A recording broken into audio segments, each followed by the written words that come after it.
don't tell me how to do things. Oh, this hasn't started well.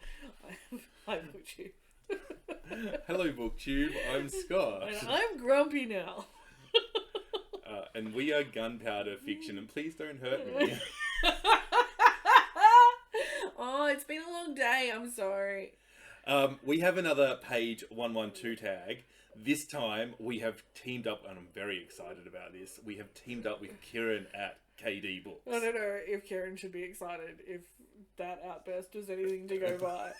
I might, He's like, this is an author I've heard of, Octavia Butler. You might like her, and you're like, go hate die. What do we know about Kieran? Well, Kieran is famous. Has a face. He has a face. He has a face. And at some point, he changed it. He did. He's also famous on BookTube for drop kicking Middlemarch. Oh, harsh. That's harsh. And Middlemarch is one of my favourite books.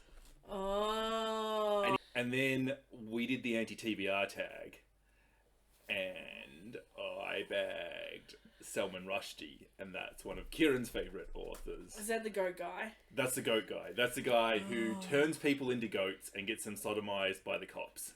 Right. So. Anyway, we almost agree on literature, but we don't. I don't know. What have we agreed on so far? We'll see how it goes after this experiment. So, for anyone who hasn't seen a 112, we do the fancy version where you get sent through 3 excerpts, page 112, from 3 different novels or whatever. And you read them without knowing who they are, who wrote them, what the book is, no context clues whatsoever.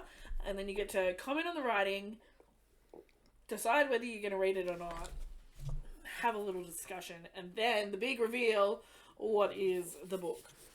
Also, the dog has decided that it's time to play. Let's do it in reverse order just to, throw Kieran a curveball. So this is book 3. This is actually book 3. We're going to start on book 3. Okay. Just direct them, Mrs. Miller called, and Henrietta faced them down with her arms spread. No sudden motions now. Henrietta made subtle pointing hand gestures as if they were wet airplanes being directed on tarmac, and they went easily as directed, trotting heavily but veering for the middle of the road. Mrs. Miller came scrambling out of the creek, wet to above her knees, and moved on past Henrietta in the hustle to the first cow that was heading forward. Don't let them get in the road now, she said over her shoulder. I want you between the cow and the car. I can afford to lose neighbours, but not cattle. Okay, said Henrietta. She looked over her shoulder. Honey, I'm kidding. Henrietta walked beside the second cow with both her hands out towards its flank. It moved steadily along as though it were a wholly unremarkable event to walk along the wrong side of its pasture fence, with the larger body of the herd gathering now as a congregation to watch. Mrs. Miller kept casting over her shoulder to check on their progress. As the forge paddocks came into view, she said, Guess there's a lot to keep a girl busy on a horse farm, huh? I guess. What does a girl like you like to do? She said. Henrietta shrugged. A strange new mood was on her. The rains and her mother's absence had brought it on. Study diagrams. Ginny reared back. Diagrams? Of what? Animals and plants. The history of their evolution. That sort of thing. The woman hooted and looked back over her shoulder again with a different expression on her face, as though just discovering a different child in Henrietta's place, one who deserved a second glance. Is that right? She said. Encouraged, Henrietta said, Did you know that there are 50,000 species of trees? That number's going down. They come in 5 shapes, round, conical, spreading... What's that? Mrs. Miller turned to see that Henrietta was pointing to the cursive M on the cow's rump. That's a brand. What's a brand? All right, what have we got here? We've got horses. We've got 2 characters. We've got a girl, Henrietta, and Mrs. Miller. Mrs. Miller likes to tell bad jokes about their neighbours dying. Yeah. But I think it went over the little girl's head. I think the little girl might be... quite young? I was going to say on the spectrum, but at least a bit odd. Yeah. I think it's painting a really good picture of who Mrs. Miller is like just a couple of cliched things there, and you sort of like, I feel like I've met that lady before. Yeah. You know? I also feel like she's a bit dull. Yeah, but that doesn't mean stories about her are going to be dull, I guess. That's it. But I think being able to paint a character in a short time is actually a really good sign for the writing here. It's quite simple writing. I feel like this might be aimed at a bit of a younger audience. I like that it's super readable, and I'm not adverse to reading something that's a bit younger as a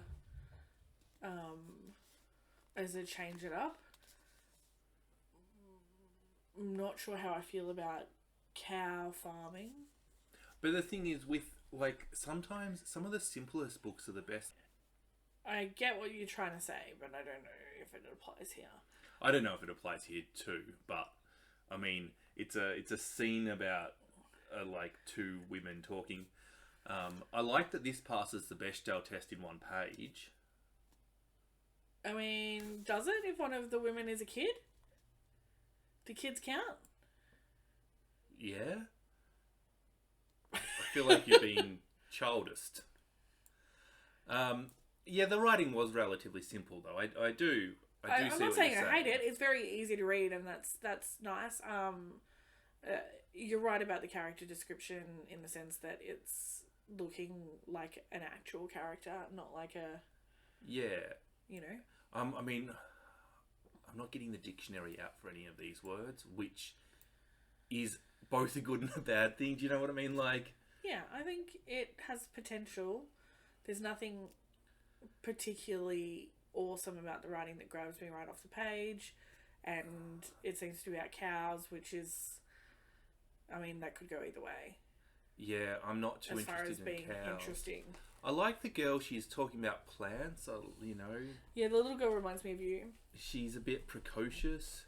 Reminds me of me. Yeah, she missed the joke because she's a bit, not listening, and wants to talk about her 50,000 species of trees, and then gets distracted in the middle of her own bloody diatribe about something boring because she wants to ask another question. I think that's who you are. Like, if I was going to write you on one page, I'd try and fit those things on it. Maybe, and he's a giant. I'm relatively sure Henrietta is not a giant. And we've not had a description of her height yet.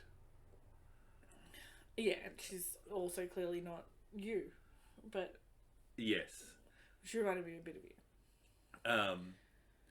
Alright, so potential, would like to know more.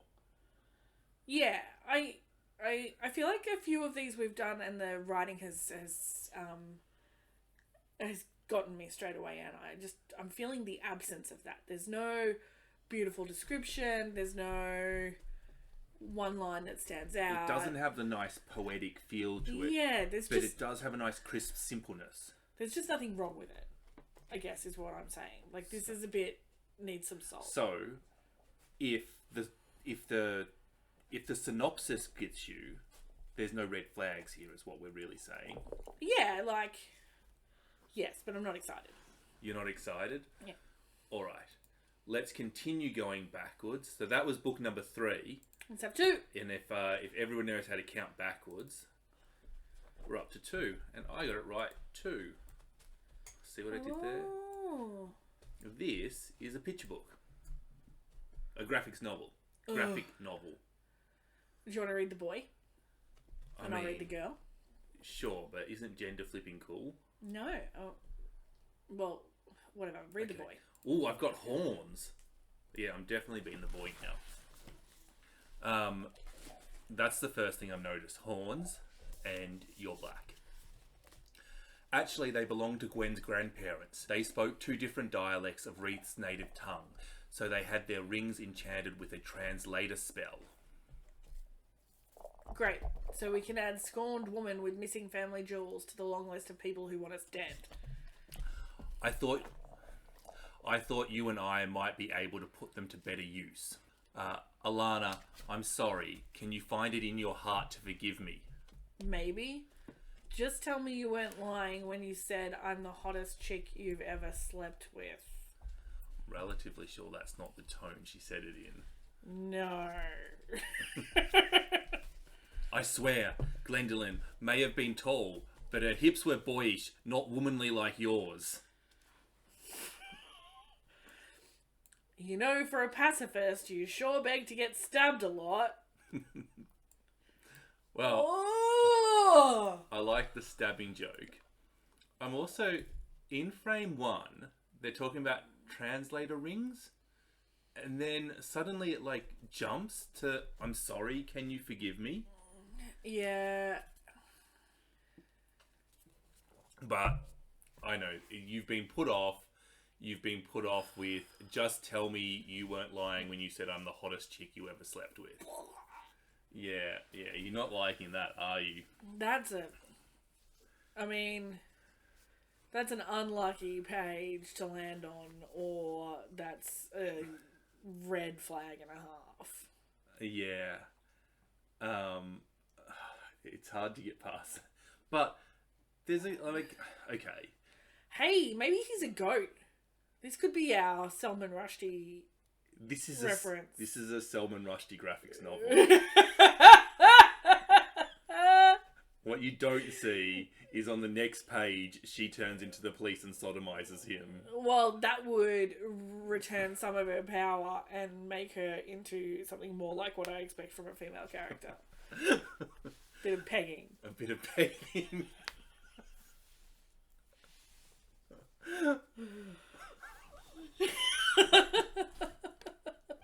Oh, I broke him.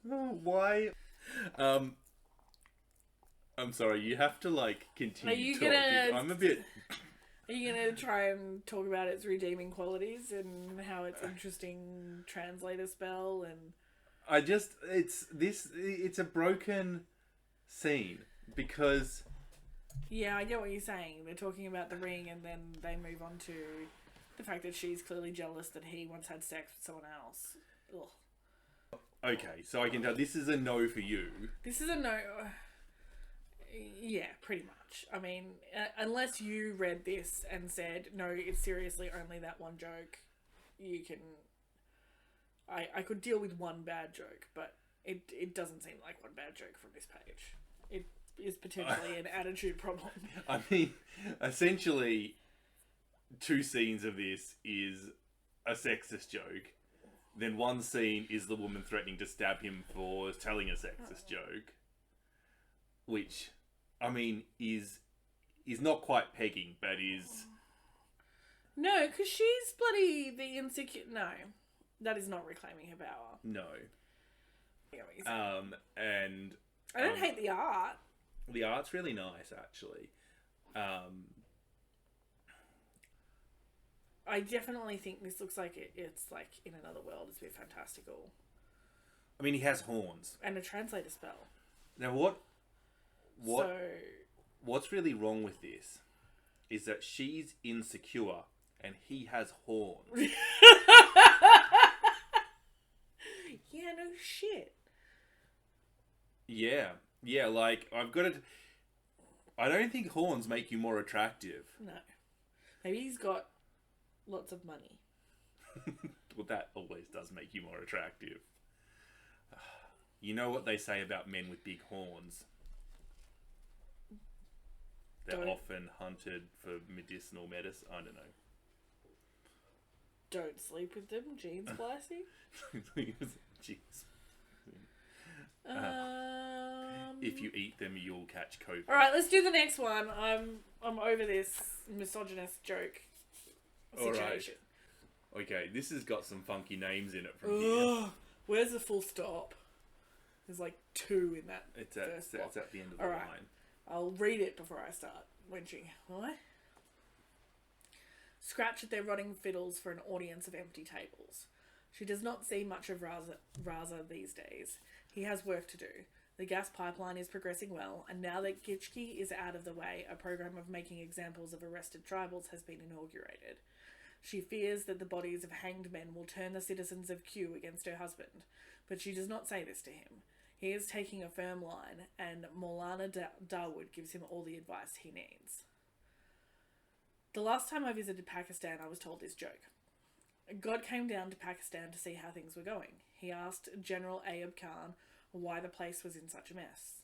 Ayub replied, "It's these no good corrupt civilians, sir. Just get rid of them and leave the rest to me." So God eliminated the politicos. After a while, he returned. Things were even worse than before. This time, he asked Yaka Khan for explanations. Yaka blamed Ayub, his sons, and their hangers-on for the troubles. "Do the needful," Yahya begged, "and I'll clean the place up good and proper." So God's thunderbolts wiped out Ayub. On his third visit, he found a catastrophe. So he agreed with Zulfikar Ali Bhutto that democracy must return. He turned Yahya into a cockroach and swept him under a carpet. But a few years later, he noticed the situation was still pretty awful. He went to General Zia and offered him supreme power on one condition. "Anything, God," the general replied. "You name it." So God said, "Answer me one question and I'll flatten Bhutto for you like a chapati," Zia said. "Fire away." So God whispered in his ear, "Look, I do all these things for this country, but what I don't understand is, why don't people seem to love me anymore? It seems clear that the president of Pakistan managed to give God a satisfactory answer. I wonder what it was." Can I have another character, please? How many characters were there? Can I have another paragraph, please? Or like 6?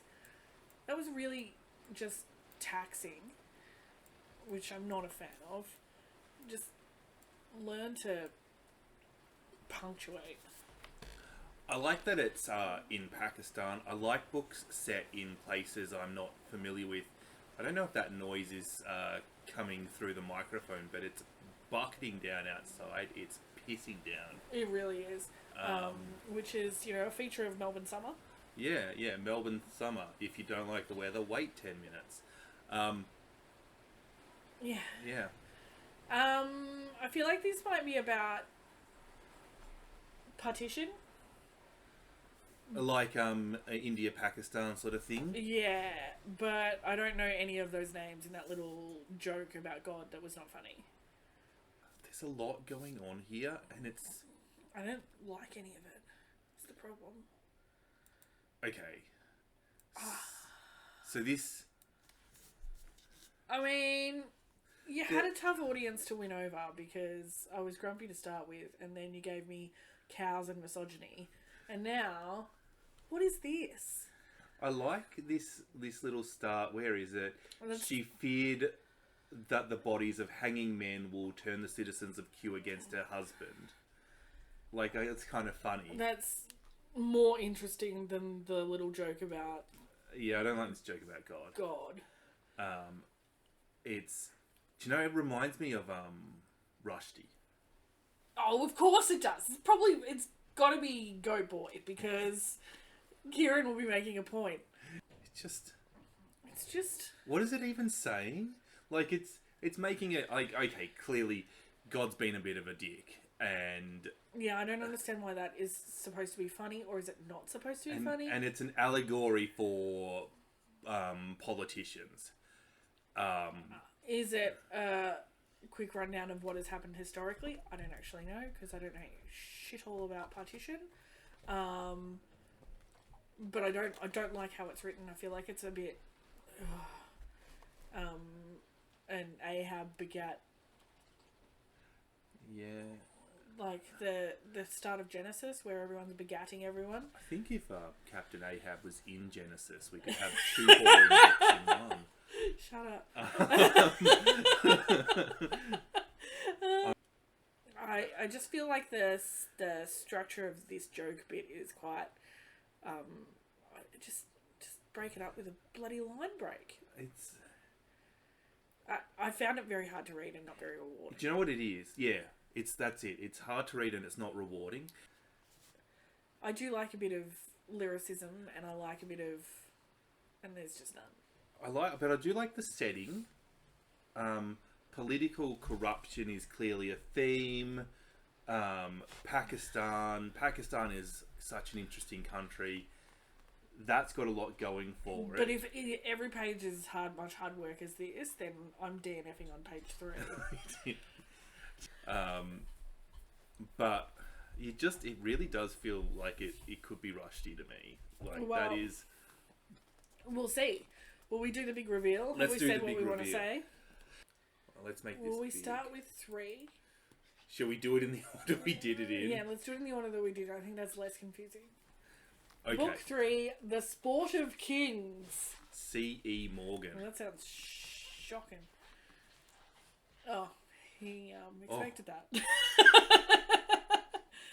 Horse racing doesn't make you want to buy it. No? Yeah, that's fair. Also, we've assumed cows, and it's horses. Well, and it's horses. Does that change your opinion on the book at all? They did mention horses in the very briefly, but they were herding cows, weren't they? I don't know. I just Cattle, assumed, cows. I assumed that they were on horses and there were cows there. Like, yeah? Yeah, okay. Maybe you said cows. No, there was definitely cows. It was shortlisted for the Women's Prize in 2017.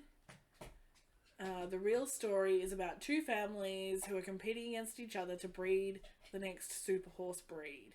The wealthy and dynastic Forgers and Shaughnessy, who is an ambitious black man. As the racial tension, Forgers' history, prejudice, all come to loggerheads as we head towards the final race of the season. I mean, this could be excellent and it could be terrible. Yeah, it could be a bunch of privileged tossers learning that they're racist, or it could be really interesting. And to be honest, it was so easy to read. I'd be really happy to just read it and have an opinion.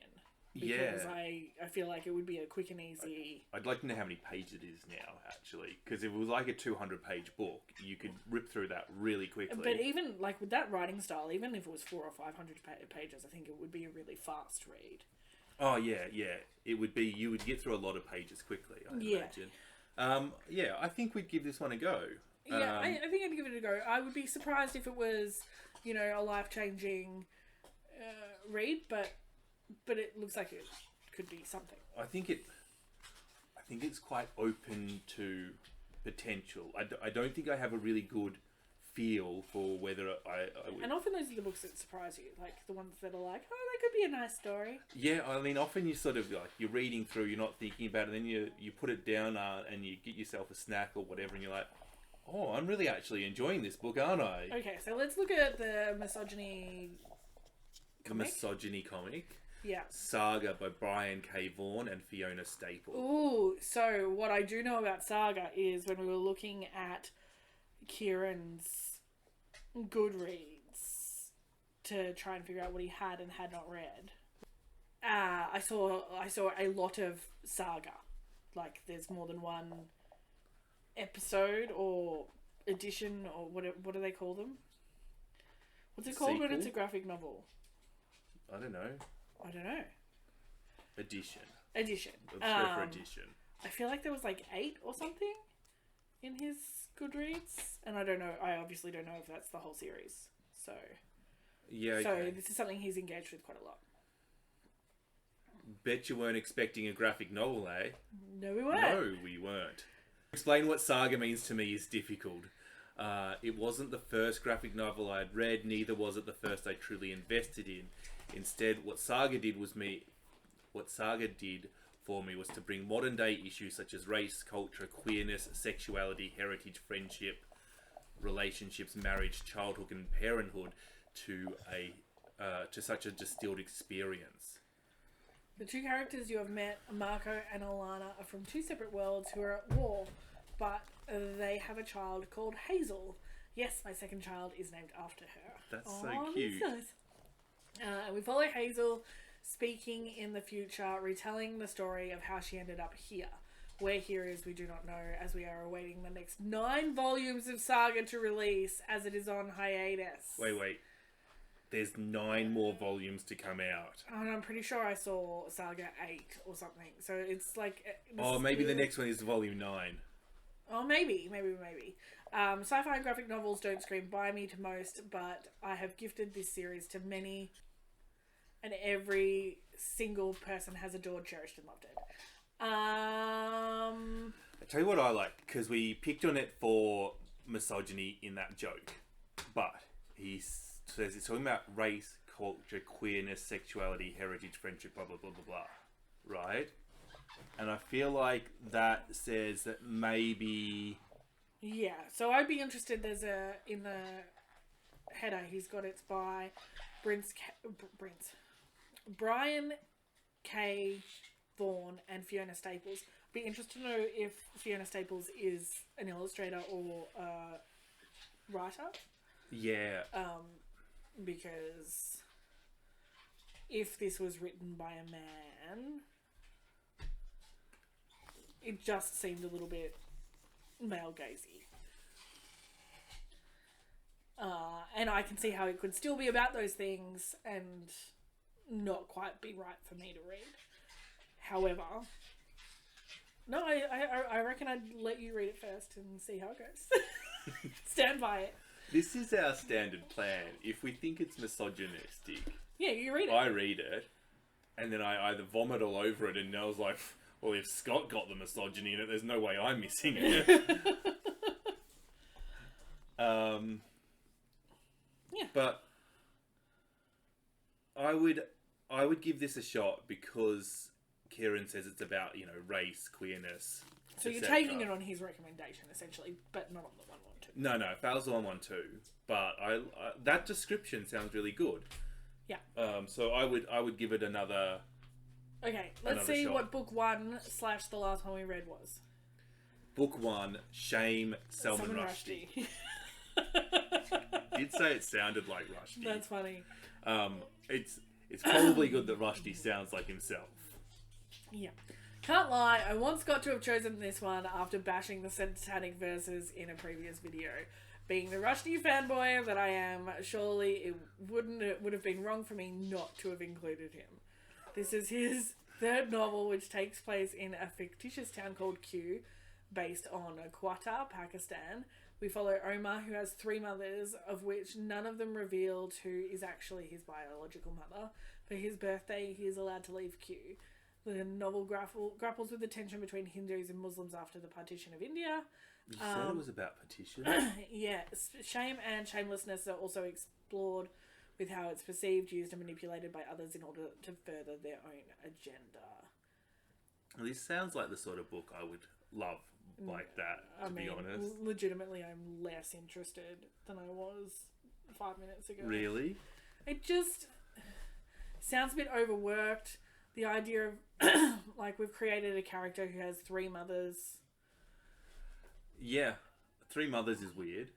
And we don't know which one's the why would you do that? As the biological mother, why would you do that? You just have to, take a leap of faith there. And for some reason, he's not allowed to leave Q except for, as some sort of birthday treat. I just got that as he was young. I guess.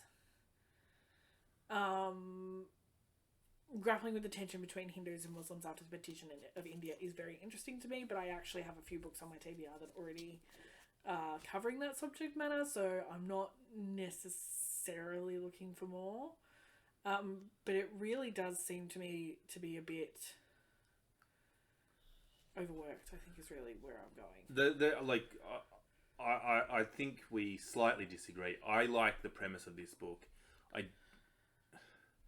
I didn't like the writing. I said it sounded, to criticize it, I said it sounded like Salman Rushdie. Yeah. Okay. Yeah.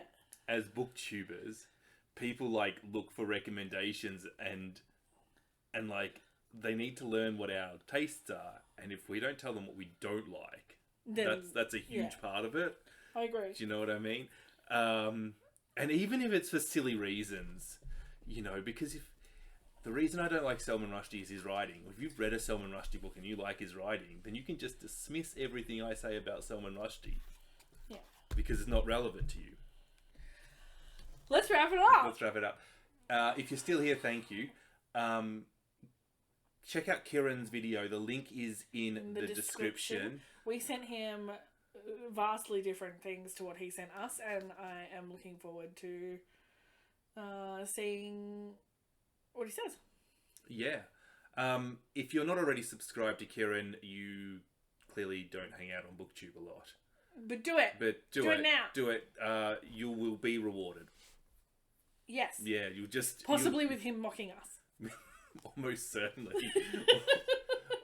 or him praising books in a very lyrical way. Either or. Yeah. He's also fun. Go watch. He's good. Yeah, we've had lots of fun doing this. This is the third one we've done. They've all been fun. It's a great way to get to know a book. I think this is a really cool strategy for, like, if you're not sure what to read, whip out a few, read a few, find something that tickles your fancy.